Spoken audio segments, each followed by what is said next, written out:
ang mga videong ito nitong June 22, Lunes, sa flag ceremony ng San Jose National High School sa Tacloban City, sa Leyte. San Jose National High School. Ang mga estudyante at guro masigla pang kumanta, umindak sa kanilang morning exercise at nakinig sa mga announcement. Pero makalipas lang ang mahigit isang oras, hindi na kantahan at tawanan ang maririnig sa mga pasilyo ng eskwelahan. Kundi sunod-sunod na putok ng mga baril.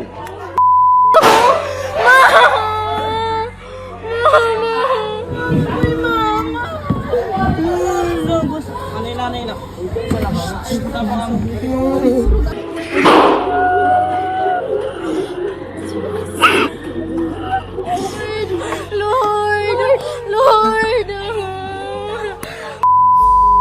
Uy, tawag ka man, pulis.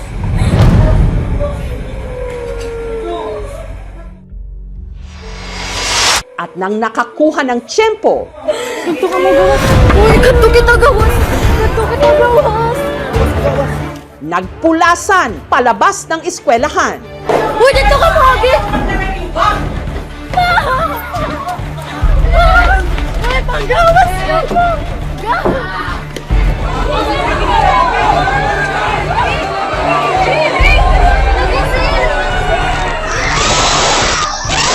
Ang ilan tumakbo sa isa sa pinakamalapit na bahay.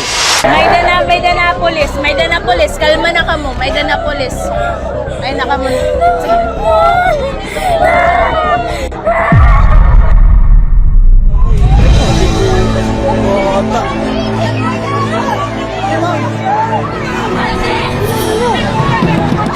Dalawampu ang sugatan. Okay. Kino naglaraha iya?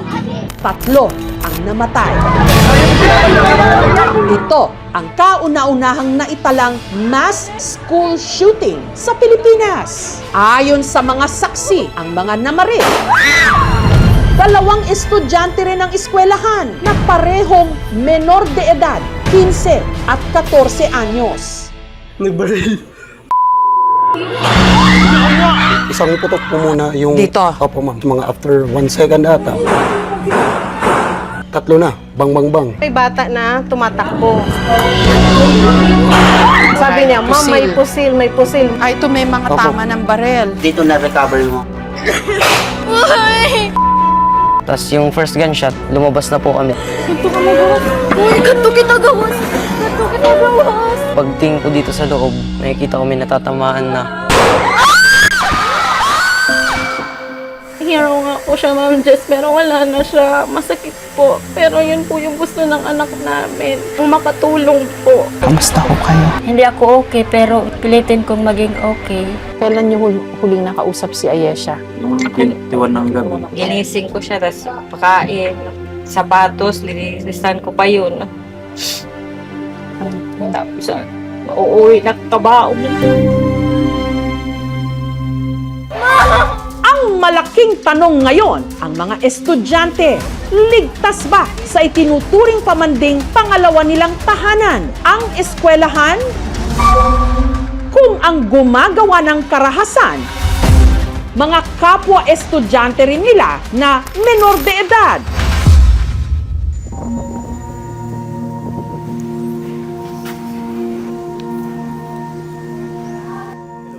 Karahasan sa eskwelahan, hindi man bago dito sa Pilipinas dahil meron ang ilang mga naiulat na mga insidente, hindi naman katulad ng mga madalas na nangyayari sa Amerika na merong mga namamaril sa mga eskwelahan hanggang nangyari ang hindi kailanman inasahan dito sa San Jose National High School sa Tacloban City, Leyte.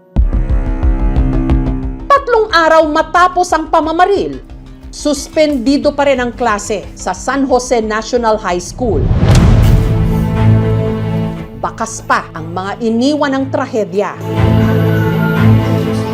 Sa mahabang pasilyo kung saan namaril ang mga batang gunman, mga basag na bintana, butas na mga pintuan at dingding. Nagsimula ang bangungot dito sa pinakakantin ng San Jose National High School. Dito raw ho unang nagpaputok yung dalawang batang gunman. In fact, naka-identify na po kung saan nahulog yung mga basyo ng bala nung kanilang mga pinaputok dito. Saksi ang MAPE teacher na si Sir Jason at TLE teacher na si Sir Glenn sa nangyari. Okay. Dito po ako, nung Lunes. Dito po. kayo nagkaklase. Opo. Isang putok po muna yung... Dito? Opo, ma'am. Mga after 1 second ata. Tatlo na. Bang, bang, bang. Ang lapit lang ho ng classroom nyo. Opo, dito lang po ako. Ano hong unang binaril nila? Wala po, ma'am. Hindi ko po klaro. nakita. Pero wala hong tinamaan dyan sa Wala na po. tao. Kahit sa room ko, walang tao dyan. Tapos narinig nila mayroong nagpaputok doon naman sa kabilang CR. Mula dito, naghiwalay sila. Hindi po. May isa dito, isa doon. Hiwalay na Magkahiwalay talaga po. sila. Opo. So naglakad yung 14-year-old dito. Opo. Tapos sabi ko na sa mga student ko, dapa na kayo. Yan po yung may natamaan. Si Miss Dazo. Inubos niya po yung ano niya. Yung Inubos niya isang magazine. Tinamaan niya yung si Ayesha. Opo. Yun na natsyempohan niya. Hindi naman parang tinarget niya talaga yung Hindi si naman po. Ayesha. Hindi naman. Sa puntong ito, nagsalubong sila nung gunman 2. Yung, ito yung 15 anyos, yung 15-year-old. Tapos parang nag-usap sila dyan, dito sa may CR. Nung sumunod na nangyari, dito po ma'am. Naglakad pa sila. Opo ma'am. Dito sa first room po, ma'am, nagpaputok na po sila. Ito po yung unang tama sa bala. Sino yung tinamaan nito? Merong tinamaan sa hita ang bata dito, ma'am. Sa takot, nagkumpulan raw sa isang sulok ang mga estudyante ni Sir Glenn. Sobra 10 ata nakasuksok doon. So doon ho kayo pinuputukan ma'am. habang nandun na ho kayo Kasi sa nga, ma'am, corner. Kasi nga, ma'am, late na akong nakapasok dyan kasi nag-attempt ako to close the door. Tumakbo na lang ako doon sa corner yan. Okay. Unfortunately, hindi ako nakadapa. Kasi nga, congested na yung area namin doon. Dito niya kayo trinay na barilin. Yes po, ma'am. Kaya basag yung Yes salamin. po. Tapos tagos doon sa kabilang Okay, salamin. pero sa awa ng Diyos, Ligtas dito na po. dumaan yung bala. Yes po. Pero ang pinaka na-trauma at nasaktan sa nangyari, ang TLE teacher na si Ma'am Evita na hanggang ngayon hindi makayang bumalik sa kanyang classroom. Ma'am Evita, kamusta ho kayo? It's hard to say okay, knowing that may mga bata akong Namatay. buhay. Ilan po yung Dalawa po. estudyante? At Si saka- Lawrence Fabian at saka si Yancy Separa. 2 sa 3 namatay, estudyante ni Ma'am Evita. At pati na ang mas batang namaril o gunman. I checked the attendance. Doon ko nga nalaman na isa lang ang absent ko. Si nga. Sabi ko, bakit nasaan siya? Sabi nila, nag-attend daw ng flag ceremony. Pero hindi naman siya pumasok. Come second period, kumakain ako mga ilang subo. Pumutok, may pumutok. May bata na tumatakbo. Sabi niya, ma'am, may pusil, may namumusil. Sunod-sunod na po naputok. So, ang ano namin is nagtakbuhan na kami. Nung may mga lumabas na video, doon ko lang nalaman na si Fabian nga pala talaga ang kasama si yung isang student ko. Silang dalawa yung humahawak ng pintuan. Kasama ni Chris Lawrence Fabian, si Mark, hindi niya tunay na pangalan, sa sumubok na humarang sa pinto. Pagpaputok po nila doon, nag-ano na po kami, nag-alerto na mag-lock ng pinto. Tapos doon po, binalikan yung classroom namin, tsaka binubuksan nila. Kasi gusto po namin maligtas yung lahat po kami doon sa classroom. Meron po umiyak, meron po sumisigaw. Nakakandado ngayon ang classroom. Piping saksi sa isang bangungot. Yun po ang mahirap na part kasi nasa akin yung may mga casualty. How are you taking this po? Kailangan lang mag-move on. Kumbaga sa amin, padayon lang. Kamusta ho ba si ito yung mas bata na gunman? Kasi parang first week lang po siya pumasok. And based doon sa 4 days, ang napansin ko sa kanya, loner siya. Sa kasagsagan ng pamamaril.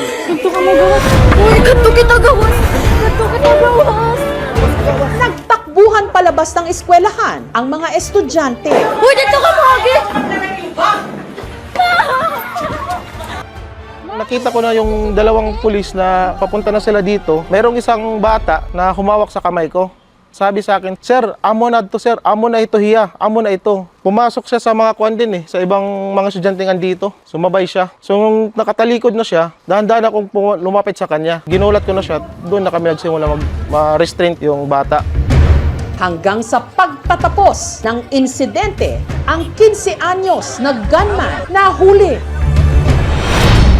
Makalipas ang mahigit 1 oras, sunod namang namataan sa kalapit na lugar ang nakababatang gunman. That time kasi, papauwi ako. Pagkakita ko sa kanya dito, tinawag niya ako na, "Kuya." Tapos sabi ko na, "Bakit?" Tapos sabi niya, "Surrender na daw siya." Naguba namin siya ng damit kasi baka may baril pa siya. O wala na po kami nakita. Tinuro sa amin dito kung saan nakalagay yung bag. Sinek ko yung bag, merong isang bonnet na itim, tapos yung baril. Nandun pa yung magazine. Tinawagan ko yung kapatid kong pulis, isinakay namin sa motor, tapos biyahe na kami pupuntang Station 1.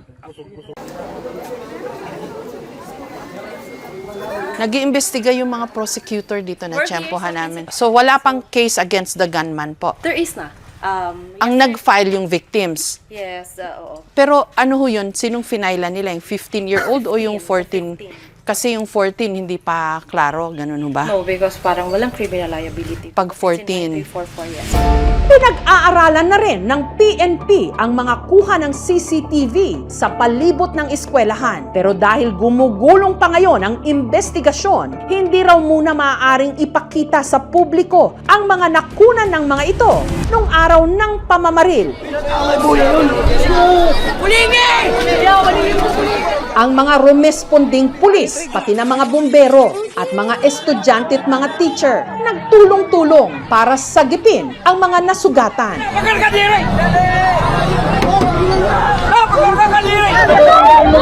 Ang estudyanteng si Rocky, hindi niya tunay na pangalan. Kahit ligtas nang nakalabas ng eskwelahan, bumalik pa raw sa loob para tulungan ang mga sugatan.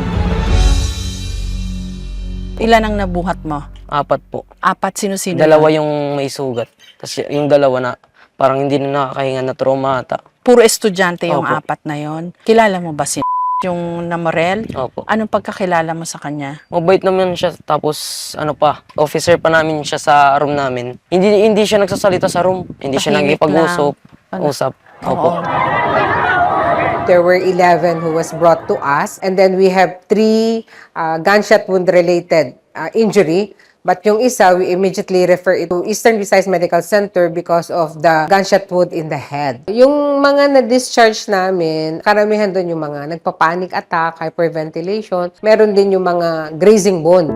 Ang isa sa mga sinawimpalad, ang grade 10 student na si Chris Lawrence Fabian, na makikita sa video na sinubukan pang harangan ang pinto para hindi sana makapasok sa loob ng kanilang classroom ang mga namaril.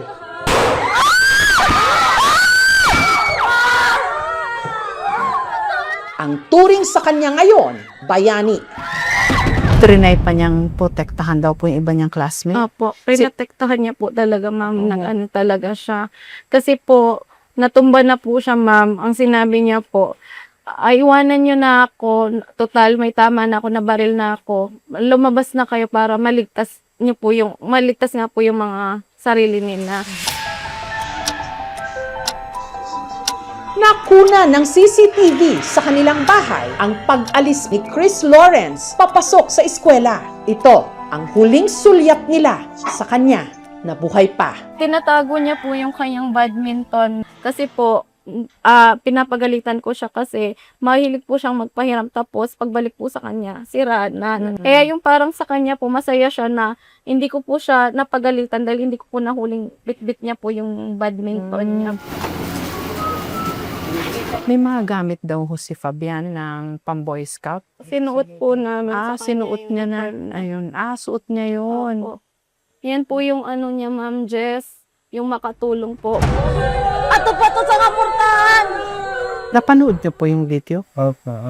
Kahit pa ulit ako. Ako po, isang beses ko lang pong pinanood. Masakit po. Hero nga po siya, Ma'am Jess, pero wala na siya. Masakit po. Mapagbigay po yan, ma'am. Kahit po yung baon niya, ma'am, i-share niya po. kahit uuwi na lang po siyang maglalakad, hindi po siya nagdadamot sa mga kaibigan at classmate niya po.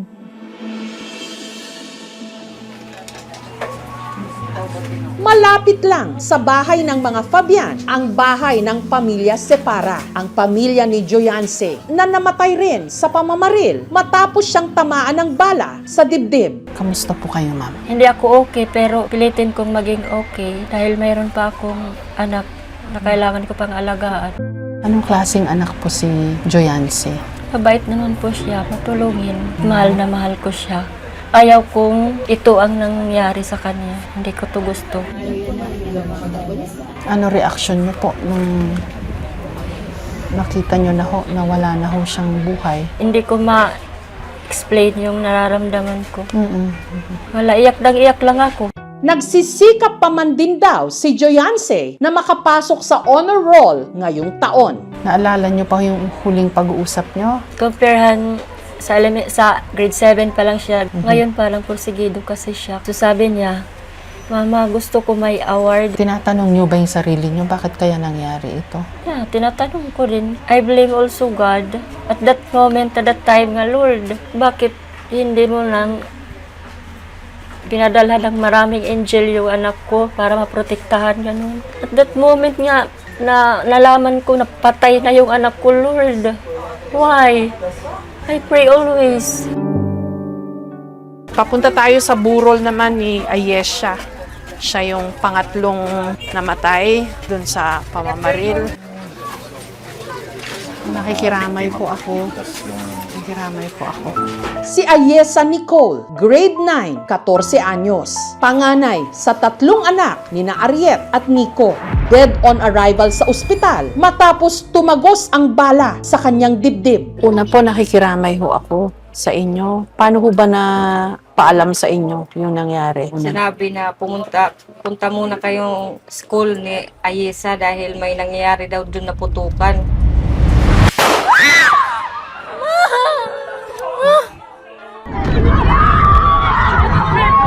Hindi naman namin po naabutan na Wala na siya doon. Nasaan na ho dinala? sa ospital daw, pero pagtanong namin po doon sa mga teacher, hindi pa alam kung saang ospital. Hinanap pa namin, ma'am, 3 ospital bago pang-4 na yung pinagdalan sa kanya. Tapos, Doon na po siya nakahanap. doon nyo na ho nalaman na wala na siya. Hindi nyo na ho naabutan na buhay. Simula sa unang room sa katabi sa kanila. Tapos doon sa kanila, doon nagtambay na kasi bukas yung pintuan. Nagtakbuhan sila sa gilid kung may pintuan ba sa kabila. Uy, ganito kita gawin! Ganito kita! Ay, magawas niya ko! Yun yung anak ko, Sabi siya atang nahuli. Siya pagkuhan daw ng classmate niya, paglingon uli, nakaano na siya, ma'am, Siya, Natamaan na. Natamaan na. Oo. Saan po siya tinamaan? dito. yung siya ay sa dito, Siya. sa labas. Tinatanong nyo rin ho syempre siguro bakit nangyari to. Paaralan, tapos doon pa siya maano. Mababaril. Akala nyo ligtas. Ligtas na lugar. Kailan nyo huling nakausap si Ayesha? Yung tiwan ng gabi. Ako maaga, kaya ako magpakao, sapatos, linisan ko pa yun. Tapos, mauuwi na kabao mo. Anong klase ho bang anak si Ayesha? Malambing. Maraming kaibigan yan, ma'am. Ano ho sanang gusto niyang maging? May ambisyon na ho ba siyang nasabi? Maging pulis. Pulis anak siya. Nagpapagaling ngayon sa Tacloban City Hospital ang kaklase ni na Chris Lawrence at Joyance na si Donna. Hindi rin niya tunay na pangalan. Pinipilit po talaga ng killer na buksan yung pintuan nun. Nagpanik na po talaga kami nun. Then nung nasa pintuan na po ako, doon na po ako natamaan. Hindi ko na po inisip yung pain na naramdaman ko. Inisip ko na lang po, tumakbo. Saray lahay na paglinapti. Pangina yung nangin. Lulugod gyud ito nagpagkunhayera. Sakripisyo ko gud tak mga anak na Taluwas ko tala magpaka-eskwela. Masusugod lainin. Parang sinasabi ko na, anong kasalanan ko? Bakit pa ako nadamay sa ganito? Gusto ko lang naman mag-aral ng mabuti. Gabi ng June 23 na inquest na ng mga otoridad ang 15 anyos na gunman. Habang ginagawa ang ulat na ito, ang mga namaril, edad 15 at 14 anyos, nasa kustudiya ng DSWD Regional Rehabilitation Center for Youth sa bayan ng Tanawan sa Leyte. Papasok ngayon yan sa fiscal's office and eventually to the judge. Kakaroon ngayon ng ruling niya kung saan sila ilalagay. Dapat magkahiwalay talaga yan ng kwarto. Lieutenant, kamusta na po ang usad ng investigasyon? As of today po, ma'am, na-file na po yung kaso doon sa ating CICL na 15 years old.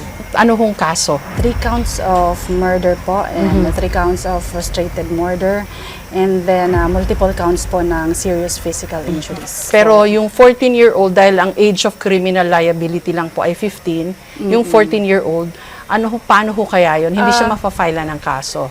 Sa pagka ngayon po, pero naka-turn over po yan siya, under the custody po siya ng ating CSWD. Kahit ganun po ang nangyari, is mag-undergo din po siya ng interventions na gagawin ng ating CSWD. Sa investigasyon, lumabas na ang baril na ginamit ng 14 anyos na gunman, pagmamayari ng tiyahin niya na isang pulis at abogado. Inaalam pa ngayon kung paanong napasakamay ito ng menor de edad. Ang kanyang tiyahin, sinibak na raw sa pwesto. Ang baril namang ginamit ng mas nakatatandang gunman, edad 15 anyos, nakarehistro sa isang security agency sa Cebu. Ito po ang na-recover natin. So at least 34 bullets were fired. 21 po na fired cartridge cases at 13 po pong cartridges. Under Section 30 of RA 10591 or the Comprehensive Firearms and Ammunitions Regulation Act, pwede pong managot ang isang may-ari ng security agency kung mapakita na may kapabayaan po on the part of the company na nahayaan po na magamit sa isang krimen ang loose firearm. Pagdating po sa mga magulang, under the family code, since they have the parental authority over the child, sila po ay civilly liable or dapat magbayad ng danyos po dun sa pamilya ng biktima.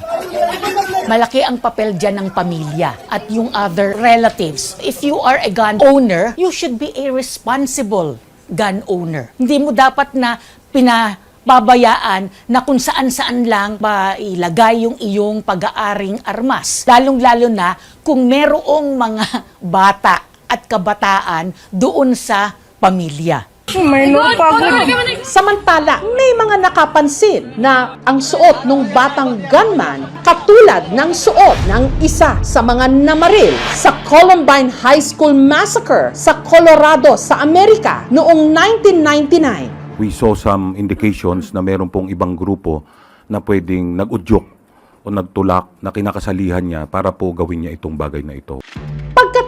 Pagkatapos ng insidente, lumutang ang posibilidad na biktima di umano ng bullying ang mga namaril. The people they shot basically were not bullies. And they were also victims of being bullied. Paano mo masasabi na it was bullying? Siyempre, meron silang emotional trauma, so they also have to get counseling or psychosocial support. Samantala, may nag-viral na di umano chat ng dalawang namaril sa Tacloban City kung saan tila pinag-usapan daw nila at plinano ang kanilang ginawa. Pati na raw ang posibleng pagkakaabsuelto nila sa kaso dahil di umano sa Juvenile Justice and Welfare Act. Na-verify nyo na ho ba kung authentic po? Tino-turn over po natin yan sa ating anti-cybercrime unit para sila po ang mag-conduct ng investigation sa veracity po ng mga lumalabas na mga convo na yan. Hindi pa natin nako-confirm yun. Nabanggit din na baka na-impluwensyahan o naapektuhan ng online game na Gorebox ang mga batang gunman. Ang Gorebox online game na pinupunang marahas.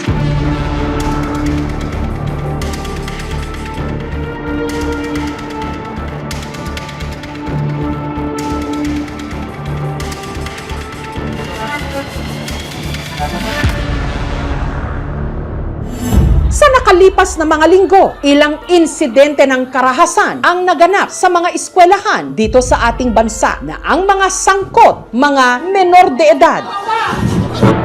June 16, nakuha na ng CCTV ang pagsaksak ng 14 anyos na grade 8 student sa 7 grade 5 students sa isang eskwelahan sa General Trias sa Cavite. June 19, sa Cavite City naman, isang 18 anyos na senior high school student ang makailang ulit ding pinagsasaksak ng kapwa niya estudyante sa loob din ng kanilang eskwelahan. June 23, Martes, isang 17 anyos na grade 9 student sa San Carlos City sa Negros Occidental, sinaksak naman sa tiyan ng 17 anyos ding grade 10 student sa loob din ng kanilang eskwelahan. At nito lang ding Biyernes, 2 grade 10 students mula sa Apari sa Cagayan ang nahulihan ng patalim at baril na bit-bit nila sa loob din ng kanilang eskwelahan. At ayon kay DILG Secretary John Vic Remulla, nito lang Miyerkules, June 24, isa pa raw di umano tangkang pamamaril o pananaksak ng isang 14 anyos na estudyante mula naman sa Tolosa sa Leyte pa rin ang napigilan ng mga otoridad. Kung may makita po kayo na kahit anong threat or imminent threat or chatter, please call 911 and inform right away. Ang Department of Education o DepEd naaalarma na raw sa mga nangyayari. Naunawaan natin ang pangamba ng publiko dahil sa mga pangyayari. Hindi na tayo mag-aantay na mangyari pang muli sa ibang paaralan, kaya agarang ipinag-utos po yung pagpapaigting ng security at safety protocols and arrangement po sa bawat eskwelahan. Dahil mga menor de edad ang mga namaril sa loob ng eskwelahan sa Tacloban City, mainit na pinag-uusapan at pinagdedebatihan ngayon kung tama ba ang batas na 15 anyos lang pataas ang pwedeng panagutin sa krimen. May mga nagsasabing dapat babaan ang edad ng age of criminal liability. Sa datos ng Juvenile Justice and Welfare Council o JJWC noong 2017, may halos 27,000 na mga kaso ng Children in Conflict with the Law o CICL. Bumaba ito sa 10,000 cases noong 2023 at ang pinakamatinding krimen na nagawa ng mga menor de edad batay sa datos, rape at murder. Si Senator Kiko Pangilinan ang principal author ng Juvenile Justice and Welfare Act of 2006 kung saan nakasaad ang age of criminal liability na 15 anyos. Paglilinaw niya matapos ang insidente, kahit mga menor de edad, merong pananagutan. We condole with the families. There is no place for violence, lalo na sa paaralan. Ipapaliwanag natin ng husto, hindi sila maaring pakawalan. Hindi po. Lalo na ang kaso ay heinous crime. And sa batas ng Juvenile Justice Law, pagka heinous crime ang kaso, ay maaring minimum of 1 year ang involuntary confinement. Ibig sabihin nun, hindi papakawalan. Ang minimum 1 year. Pwedeng maging 2 years, pwedeng maging 3 years. Pagka minor de edad, hindi daw 15 anyos pataas, ay walang criminal liability. Hindi rin yan tama. Sinasabi nila dapat above 15, below 18 with discernment. Yes. So conditional siya na criminal liability. Pero ang napapansin namin, base sa mga interviews namin at mga research, usually pag above 15 na, meron na po talaga siyang discernment. So exceptional po yun na walang discernment ang above 15. So usually, meron po talagang kaso ang mga above 15. Yung RA 9344, the Juvenile Justice and Welfare Act, ay actually in compliance or in accordance to the basic principles and concepts of the UNCRC, United Nations Convention on the Rights of the Child, which should highlight the rights of children to survival, protection, development, and participation. Dito, yung minimum age of criminal liability would be 15. Isinusulong naman ni Senator Robin Padilla na amyendahan ang batas na ito at ibaba sa 10 taong gulang ang age of criminal liability pagdating sa mga karumal-dumal na krimen. I-amend na natin yung juvenile ano na yan. Kasi talagang ang dami na nasa mukha na natin At alam niyo hindi lang dito sa Pilipinas na merong ganyan na yung edad ibinababa. Dapat na natin gawin yan. Ngayon na. Anong masasabi niyo po dito sa ganitong nangyari sa eskwelahan po ninyo? Nakikita natin, ma'am, hindi lang sa buong Pilipinas yung physical na infraction ng paaralan. Walang pader, halos lahat. Walang protection yung guro, yung mag-aaral at eskwelahan. Hindi natin alam, susunod na mga araw, hindi tayo safe. Ilan hong gwardiya nyo? Meron po kayong pang-aga, tapos meron pang gabi po. Sa tingin nyo ho, kulang yan? Kulang po yun. Anong balak nyo ho ngayon? Yung makamit po talaga yung hustisya, Ma'am Jessica. Kailangan pong managot ng guardian niya, yung tita niya, na yung may-ari po ng barel. May gusto pa ho kayong sabihin o ipanawagan? Agarang hustisya para sa anak ko at sa mga nabiktima niya. Yung mga magulang po ng mga Pwede lang. gunman, may gusto ho kayong Sila sabihin? makulong. Yung auntie, kasi bakit nakuha yung barrels, hindi niya tinago ng maayos. Gusto ko po naparusahan yun, baril sa anak ko. Kahit bata pa, pwede na yun. Sanay naman siyang mamaril eh. Karapat dapat na siyang parusahan. Pero hindi daw ho siya pasok dun sa tinatawag nilang Kaya tamang edad para makasuhan. Ano masasabi hindi niyo yan ho? pwede. Kailangan maparusahan siya.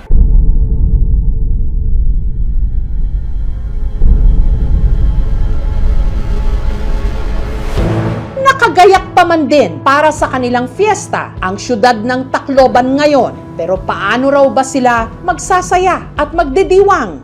Lord! Lord! Sa nangyaring karahasan sa San Jose National High School.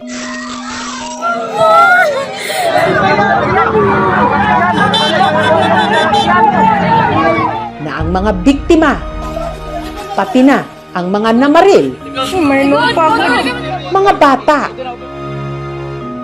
Tahimik na muli ang mga pasilyo ng eskwelahan.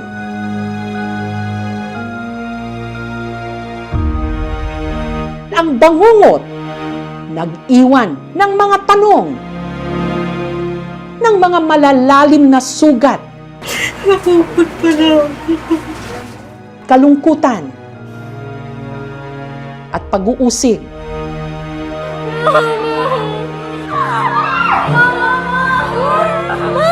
Dahil kung hindi ligtas ang ating mga eskwelahan, saan kukuble ang mga bata? Dahil hindi ba't ang eskwelahan tahanan dapat ng pag-asa at hindi ng krimen?